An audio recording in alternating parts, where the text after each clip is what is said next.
네, 조금 전에도 전해드렸는데요. 어제 국회 운영위 회의가 열렸습니다. 상당히 뜨거웠는데요.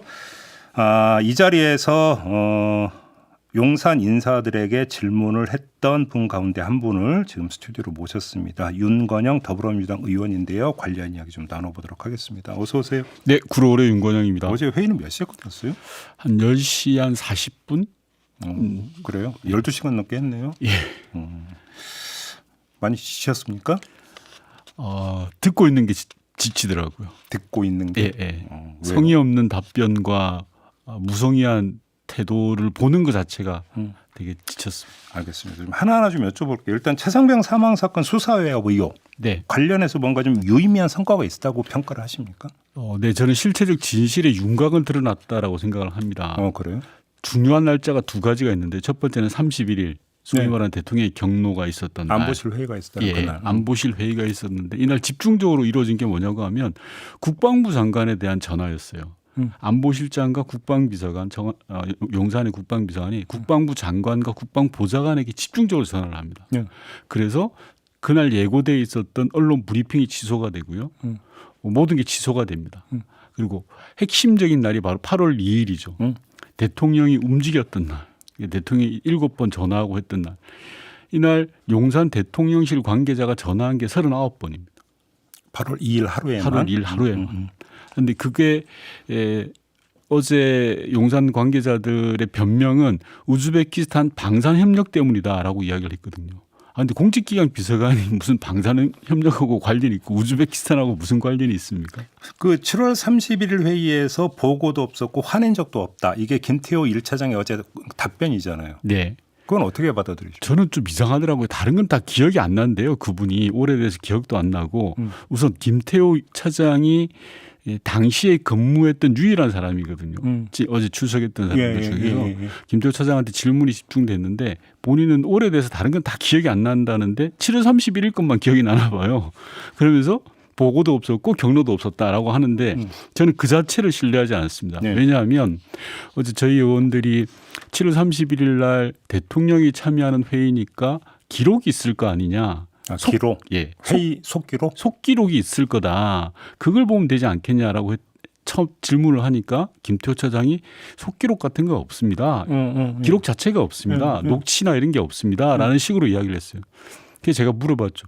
말도 안 되는 거다. 규정이 있습니까 혹시? 당연히 규정이 있죠. 기록물법에 의하면 대통령이 참석하는 회의는 특히 차관급 장관 하는 회의는 다 기록하게 돼 있습니다. 그리고 용산 대통령실에는 속기사가 다 있습니다. 아 그래요? 예, 그래서 수석 보좌관 회의에는 속기사가 들어가게 돼 있습니다. 그럼 법적으로 이건 무조건 속기록을 남겨야 되는 기록이 겁니까? 남겨야 되는 겁니다. 그러니까 뭐 회의 요지 이 정도가 아니라 발언 하나하나 토시 하나 빼놓지 않고 다. 예, 조선시대 사관이라는 게 있었잖아요. 왕의 한마디 한마디를 기록하는 겁니다. 지금 시대가 어느 때인데 대통령의 워딩들, 대통령의 메시지 그리고 회의 자체를 기록 안 한다는 건 말이 안 되죠. 그러니까 저는 어제 그 김태호 차장의 그런 변명들이 신뢰할 수 없다라고 보는 거예요. 그러면 그 속기록만 확보할 수 있으면 이건 뭐 금방 밝혀질 수 있는 그럼요. 네. 그래서 제가 말씀드리는 실체적 진실이 드러났다라는 게 안보 관계 회의가 끝난 다음에 국방부 장관에게 전화가 집중됐거든요. 네. 그러니까 그것만 밝혀지면 되는 겁니다. 그러면 그 속기록만 확보하면 된다. 네. 그러면 이게 근데 뭐 대통령 기록물로 지정이 되어 버리면 또 몇 년 동안은 공개 못 하고 이런 거 있지 않습니까? 맞습니다. 그래서 저희가 어제 했던 뭐 국회 운영이라든지 국회 차원의 진상 조사보다는 강제적 수단이 필요한 것 아니냐라는 고민이 드는 겁니다. 특검? 예, 특별 검사라든지. 그러면 특검이 만약에 발동이 된다면 뭐 압수수색 이런 걸 통해서 확보할 수가 있습니까? 현실적으로? 확보해야죠. 근데 보통 이제 그 이전의 특검이 이런 거 보더라도 청와대, 지금의 용산 같은 경우는 보안구역이기 때문에 가서 그러니까 직접 압색을 집행도 못 하고. 통상 뭐 이미 제출 형식 이런 식이었어요. 맞습니다. 그래서 특검이 만약에 구성이 된다면 특검에서 특정을 해야죠. 그 시기에 있었던 회의록, 속기록을 특정을 해서 이미 제출을 받아내는 겁니다. 즉 현장 방문을 해서 현장 검증은 못하겠지만 제출은 받을 수 있는 근데 거죠. 그게 국가 안보 사항이기 때문에 기밀에 해당해서 제출 못한다 이러면 어떻게 됩니까? 그거는 안보와 관련된 부분은 삭제하고 제출하면 되는 겁니다. 그래요? 네. 번호 있잖아요. 800에 7070. 네, 어제 제일 핫한 게 7070, 7080 클럽도 아니고 하여튼 7070이 아니 근데 청와대에 오래 계셨잖아요. 한 8년 있었습니다. 그럼 이런 그 유선 번호가 공개가 안 됩니까? 좀 나눠봐야 될 것 같습니다. 청와대 직원의 유선번호, 전체 유선번호, 청와대 직원들의 전체 유선번호를 공개했던 적은 역대 정부도 없습니다. 예. 왜냐하면 그건 사실은 보안이 맞죠. 예. 보안 사항에 해당되는 게 맞는데 이미 7070이라는 번호는 동네 사람 다 아는 거 아닙니까 이게 언론에 보도가 돼서 그러면 공개해야죠. 그래요? 7070 이 번호를 특정해서는 누구 것이다라는 건 공개해야죠. 그래요. 그리고 이 번호를 죽이면 되는 거니까요. 아, 이제 바꿔버리면 된다. 그럼요. 나중에. 근데 왜 공개 그러면 안 할까요? 아니면 어제 대체적인 윤곽은 드러났습니다. 제가 실체적 진실의 윤곽이 드러났다고 했는데요. 저희가 질의를 했습니다. 안보실장 번호냐? 안보실장이 아니라 그랬습니다. 자기네들은 특정하게 쓰는 숫자가 있다. 그 숫자는 밝히지 못하겠지만 있다라고. 비서실장한테도 물어봤습니다. 아니라고 했습니다. 이게 왜 중요하냐면 7070으로부터 걸려온 전화를 받고 국방부 장관이 움직이기 시작합니다. 네. 자, 국방부 장관은 장관이잖아요. 예. 장관을 움직일 수 있는 사람 청와대 용산 대통령실에서 장관급이어야 되겠죠. 네. 비서실장 아니라고 했고 안보실장 아니라고 했습니다. 그러면 남은 사람은 누굽니까? 대통령밖에 없거든요. 아니면 대통령의 권위를 인정받은 사람, 아주 가까운 측근들, 즉 부속비서관이라든지. 그 관련 보도가 좀 그 전에 있었는데 뭐냐면 이 회의 직후에 부속실장이 전화를 했다. 네. 이런 보도 나왔던 거 기억하십니까? 부속비서관이 굉장히 많이 등장합니다. 예. 이게 31일 날 대통령의 경로가 있는 날 부속비서관이 용산 대통령실 내 국방비서관한테 그렇게 전화를 해요. 근데 이 사안에 대해서 부속비서관이 등장할 이유가 있나요? 없죠. 그리고 부속비서관의 역할에 대해서 좀 말씀드리고 싶은데요. 부속비서관은 대통령의 입과 같다고 생각하시면 됩니다. 아, 그래요? 어제도 그런 이야기가 좀 나왔었는데요. 그러면 대통령 대신 뭔가 메시지를 전달했다 그렇죠. 이렇게 해석을 해야 그렇죠. 되는 걸까요? 부속비서관의 역할 중에 가장 중요한 역할이 그겁니다. 그래서 보통은 대통령이 직접 나서지 않고 네. 부속비서관을 통해서 나서죠. 그래요. 그 의원님이 어제 이제 그 집중 질의했던 걸로 알고 있는데 명품백 관련해서 네. 일단 지금 그 포장 상태 그대로 용산 대통령실 청산에 보관되어 있다. 답변 지금 이렇게 나왔죠. 네네. 근데 대통령 기록물로 지정이 되면 대통령 기록관으로 보통 옮겨지지 않습니까? 아닙니다. 기록관으로 옮겨지는 것은 차후의 문제입니다. 아, 그래요? 현행 법에는 네. 대통령이 받은 선물, 국가 정상으로부터나 공신력 있게 받은 보존 가치가 높은 선물들은 네. 신고하도록 되어 있습니다. 즉 개수를 신고하도록 되어 있습니다. 예를 들어서 2022년도에 명품백을 받으셨거든요. 김건희 여사가 2022년 9월인가 뭐 그 어간에 받은 거 아닙니까? 그러면 2023년 8월 31일까지는 신고가 돼야 되는 겁니다. 아, 그 기한이 있습니까? 예. 신고 기한. 현행법에 나와 있습니다. 기록물법 10조, 시행령 4조에 나와 있습니다. 그래서 그리고 용산 대통령실이 이번에도 신고를 했습니다. 그 기간 내에 윤석열 대통령 내가 받은 선물이 126개다. 근데 거기에 포함이 돼 있습니까? 안 돼 있습니다. 안 돼 있습니다. 예. 아, 그러면 잠깐만요. 그러면 그 얼마 전에 국민권익위에서 청탁금지법을 보면 배우자가 뭔가를 받았을 경우에 그 배우자가 되는 공직자가 네. 소속 기관장한테 서면으로 신고하도록 되어 있지 않습니까? 맞습니다.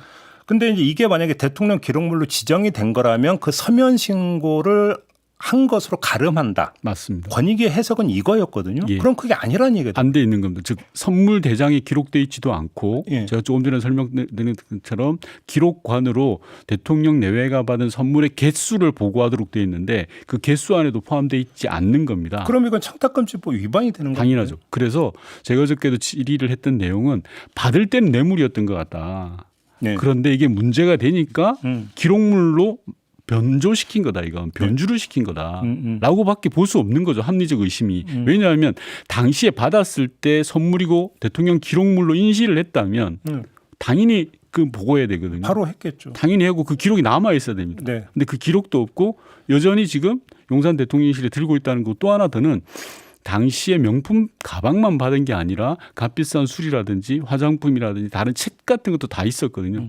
그거에 대한 어디 있는지도 밝혀내지 이야기를 못 하고 있습니다. 그래요.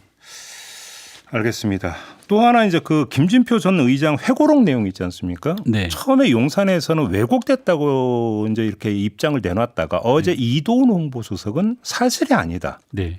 그러니까 이게 발언이 약간 결이 다르더라고요. 일단 네. 이건 어떻게 평가를 하십니까? 아닙니다. 어제 그야말로 동문서답의 극치였는데요. 저희가 물어봤던 건 김진표 전 의장의 회고록에 잘못된 부분이 어디냐 도대체. 잘못된 부분이 있으면 콕 집어서 이야기해 줘라 네. 라고 했더니 그걸 답을 못합니다. 대신에 김진표 전 의장의 태도를 보면 알 수 있는 거 아니냐. 추후 태도를 봐라. 라고 이야기를 하는 거고 자신 있으면 김진표 의장이 말했던 이게 잘못됐다라고 이야기하는데 그걸 이야기를 못합니다. 그 아울러서 이것 또한 대통령의 공식 일정입니다. 네, 조창기도에 예, 국가서열 2회와의 회동입니다. 예. 그러면 기록이 있습니다. 아, 이것도 기록이 당연히 기록에 남겨야 그냥 됩니다. 독대 자리도 있었잖아요. 대통령의 독대라는 것 또한 모든 게 기록에 남는 겁니다. 아, 그것도 다 기록 속기입니까? 그것도? 속기가 됐든 뭐가 됐든 기록에 남아 있어야 되는 겁니다. 제가 아까 말씀드렸잖아요. 조선시대부터 우리나라는 사관이라는 게 있었어요. 예. 이것도 기록을 공개하면 그만입니다. 그래요? 그리고 자신 있으면 자기네들 기록 먼저 공개해야죠. 그럼 만약에 이거 기록이 없으면 그건 어떻게 되는 겁니까? 이것도 그럼 또 규정 위반입니까? 규정 위반이고 현행법 위반인 겁니다. 아, 그래요? 예. 저는 지금 어떤 질문을 드리려고 했냐면 이게 독대 자리가 있었는데 그걸 뭐 보좌진이 어떻게 알겠냐 단둘이 얘기한 건데 저는 그렇게 질문 드리려고 했는데 그게 아니라는 얘기네요. 대통령이 독대를 하더라도 그 기록은 남겨져 있어야 되는 겁니다. 아, 그래요? 예. 그럼 이 지금 기록이 있는지 지금 두 가지 그러면 지금 기록 그 확인 필요성이 지금 제기된 거잖아요. 7월 네. 30일 안보실 회의하고 네. 김진표 당시 의장과 대통령의 대화 내용. 예. 요 기록이 있느냐 없느냐. 네. 이거를 그러면 기록이 특검이, 있고 없고를 떠나 당연히 있어야 되는 거라니까. 특검이 아니고서는 확인할 방법이 없습니까? 저희가 국회에서 자료를 요청을 했죠. 예. 해도 안 줍니다. 이 부분은. 예. 그래서 제가 말씀드린 것처럼 국회에서 국정조사나 상임위 차원에서 따지는 게 일정한 한계가 있다. 강제적인 방법을 동원하지 않으면 지금은 좀 그 한계에 부딪히는 느낌입니다. 예를 들어 지금 정황 증거는 차고 넘치지 않았습니까? 대통령의 경로 이후에 용산 대통령실이 어떻게 움직였다. 국방부 장관을 어떻게 설득했다. 그리고 대통령의 지시가 먹히지 않으니까 대통령이 직접 나서서 7통의 전화까지 하고 용산 대통령실 관련자가 39통의 전화를 내서 압박을 가한 거 아닙니까? 정황 증거는 차고 넘치거든요. 구체적 물증을 발견해야 됩니다. 그렇죠. 물증을 발견하기 위해서는 저는 특검 답이다라고 생각하는 겁니다. 그렇게 보시오. 알겠습니다. 어제 지금 정무장관직 신설이 발표가 됐습니다. 이건 어떻게 평가하십니까? 장관 자리 하나 늘린다고 바뀔 것 같지 않습니다. 대통령께서 바뀌셔야죠. 소통을 하시려면. 그리고 총선 이후에 민심 위반 그리고 민심의 뜻을 받겠다라고 하시면 그걸 보여주셔야 되는데 어제 운영위를 보더라도 전혀 아니었거든요. 모르쇠로 일관하고 뭐 그런 식으로 나와서 저는 정무장관을 신설한다고 해서 바뀔 것 같지가 않습니다. 그렇게 보시고. 예. 지금 있는 정무수석 가지고도 소통을 제대로 못 하는데요. 정무수석하고 정무장관은 뭐가 달라요? 물론 정무수석은 국무위원은 아니고 이런 뭐 형식적 차이 말고 기능적 역할의 차이에 있어서. 아무래도 정무수석과 정무장관은 이제 국무회의에 참석하냐 안 하냐의 차이가 의결권이 있냐 이것도 뭐 기능적으로는 중요할 텐데요. 수석은 말 그대로 용산 대통령실에 있는 사람이고 장관은 그렇죠. 거기서 이제 한 반걸음 정도 더 이렇게 뭐랄까 민간적으로 나와 있다고 볼까요? 그렇게 봐야 되는 것 같습니다. 알겠습니다. 마지막으로 대통령 탄핵 청원 동의수 거의 지금 90만에 육박했다고 하거든요. 100만 넘을 것 같은데요. 이 현상은 어떻게 해석을 하십니까? 국민들이 많이 힘드신 것 같아요. 그래서 심정적으로 이미 국민들의 마음을 떠난 거 아닌가 싶습니다. 저는. 대통령이. 예. 그래서 지난번 총선에서 야당에게 힘을 주면서 정신 차려라라고 큰 회초리를 들었는데 총선 이후에도 대통령이 변한 모습을 안 보여주는 상황에서 네. 국민들이 할 수 있는 게 뭐가 있냐라고 봤을 때 국회 청원 동의라도 넣자라는 걸로 몰려 있는 거고 단기간에 100만 가까이 100만 넘을 거라고 보거든요. 확실하게 그렇게 모여 있는 것 자체가 국민들이 분노를 표출한 거죠. 근데 이런 분노를 용산 대통령실 윤석열 대통령이 제대로 읽어야 됩니다. 근데 그 용산 전에 그럼 네. 국회는 이걸 받아서 뭘 할 수 있는 겁니까? 검토를 해야죠. 저는 탄핵 여부를. 탄핵 여부를 지금 바로 이야기할 건 아니라요. 예. 이 첫 번째는 제가 말씀드렸던 국민의 민심을 제대로 읽어서 예. 국회가 어떻게 해야 되는지에 대한 판단이 필요한 거고 두 번째는 저는 법과 절차에 맞게끔 들어가는 게 맞다라고 생각합니다. 그래요. 일단 국회에서 논의는 해야 된다. 네. 알겠습니다. 자, 오늘 말씀 여기까지 듣도록 하겠습니다. 고맙습니다, 의원님. 네. 더불어민주당의 윤건영 의원과 함께했습니다.